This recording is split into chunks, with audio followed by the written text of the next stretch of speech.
Right now it's August 2014 and the Russian import ban is going strong. The import of Saigas and Arsenals is still being blocked, and they are through the roof as far as prices go. So I managed to pick up a Saiga in 410 for really cheap.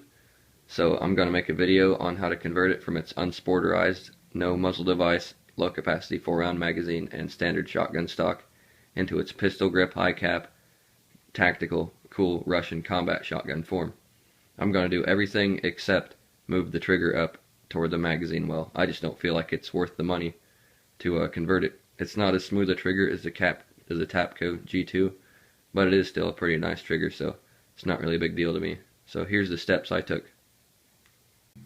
The first thing I did to make my Saiga more like its Russian counterpart was to pick up an SGM Tactical 10-round polymer magazine. Now this is a very high quality magazine. Right now they're going for upwards of $200. I got mine for like $75, so that ain't a terrible deal. They do have polymer feed lips instead of the metal on the Saiga, but these are 922R compliant because it's made in the States. This is made in Russia. It's even got military proof marking on it, ironically. But they use the same skeletonized follower system and everything, so they're both equally reliable. And if this breaks, you get a 5-year warranty, so that's pretty cool. All you gotta do is send it to them and they'll fix it. So that's the first step, nothing major. Now I'll get on to the more involved modifications.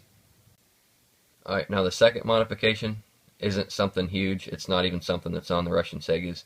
It's just something I did to protect my gun a little more. And that is to install a Ultimate Arms Gear rubberized recoil dampener. Now these things, they're only like $6, and they're not hard rubber, they're super cushiony, and they fit the back of the bolt face really well. I don't know if you can see it in there, you probably can't. But anyways, all you do, you just slide off the spring there, slide the recoil dampener over, put it back together, and that's all there is to it. And it keeps the rear of your receiver from getting beat by the bolt whenever you're shooting hot loads, or if you don't have the gas tube adjusted right. So it's just something good to have in your AK. All of my AKs have it, and it seems to work pretty good. It doesn't impede the action at all. It doesn't slow anything down. Doesn't affect anything. Oh, and by the way, my Saiga is a Russian-American armory company import, so it is what's considered one of the more reliable Saigas. And if anyone knows what that is right there, that little machine square, I'd like to know, because I can't figure it out for the life of me. So my next step will be to convert it from this standard shotgun stock form into the T6 Tapco stock and pistol grip. And they use at least, it's got to be at least an exact copy of the Saiga handle. If not, then it might even be a real one. I don't know, I haven't had it out of there. But this will pretty much make it look and feel like the original Saiga, with the exception of the trigger being pulled up to the mag well, which I'm not going to do all that crap. But I got this from Desert Fox Tactical. Here it says Desert Fox Sales, but their actual thing on Amazon's Desert Fox Tactical. And they've packaged everything individually real nice. And you get some tools and screws and stuff, so I don't think it's going to be too involved. And hopefully it'll look awesome. So I'll show you how it turned out. Alright, so last but not least, I picked up my muzzle brake. It took me a while to find one I liked, and when it got shipped, for some reason it was at the post office. They wouldn't ship it to my home, which is retarded. I think they just saw that it was from an arms company, so I don't know what that was all about. But the muzzle brake that I chose, it's by SGM Tactical. It's made in USA, so it is 922R compliant, and it's known as the Gunner, and it looks a lot better on there than this muzzle nut.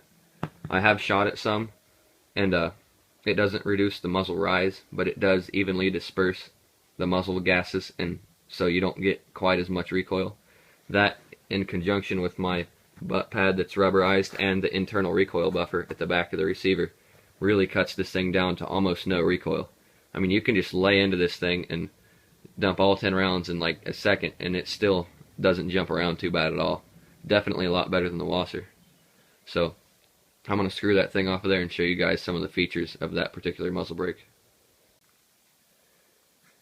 Alright, so this muzzle brake does not have any ports. It doesn't have anything other than it is directional, so I think it is this slot goes to the top, and there's a bar on the bottom, and that does allow it to port some of the gases straight up and keep them from porting straight down. So that does reduce the muzzle rise a little bit, but it's not really designed to do that. It's more just to evenly blow the gases out of these 3 slots all the way around it. These bars are more for just support, but if they are lined up correctly with the opening at the top, it does a little bit reduce the jump. So I don't know how many people actually realize that, but I talked to the people at SGM Tactical and they explained that to me. They try to get the threads to match up, but you may need to shim your AK depending on how your barrel threads are. The SGM Tactical people are cool. The Mississippi Auto Arms people, they're cool too. SGM Tactical offers like 40 different brakes. It's crazy. They've got like prong brakes, they've got ported brakes, they've got this style, they've got cage flash hiders. It's all for Saigas and AKs and Vepers and stuff like that. So they're an awesome company, and they won't screw you over or anything. I've seen a lot of companies, they'll post pictures of really good looking brakes and then you get some pile of crap. And this is not one of those companies. They actually make the magazine, the high capacity magazine too. And I think everything they sell is 922R compliant, so that's cool. You don't want to go to jail for some kind of small thing like that. I'll throw it back on here and we'll compare the lengths of these 2 rifles. Okay, so right away you can tell that the Saiga is 9 inches to a foot longer with the stock extended how I like it.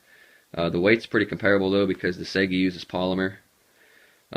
Everything I did here didn't really require much gunsmithing other than drilling a little bit on that Tapco stock. You might have to do a little bit of modification yourself. But this is just simple stuff anyone can do. I'm no gunsmith, and it really reduces the recoil and stuff. So thanks for watching, and sorry if I called this thing a rifle a few times. To me it just looks like an AK, so I apologize for that. But thanks for watching, and get out there and customize your Saiga.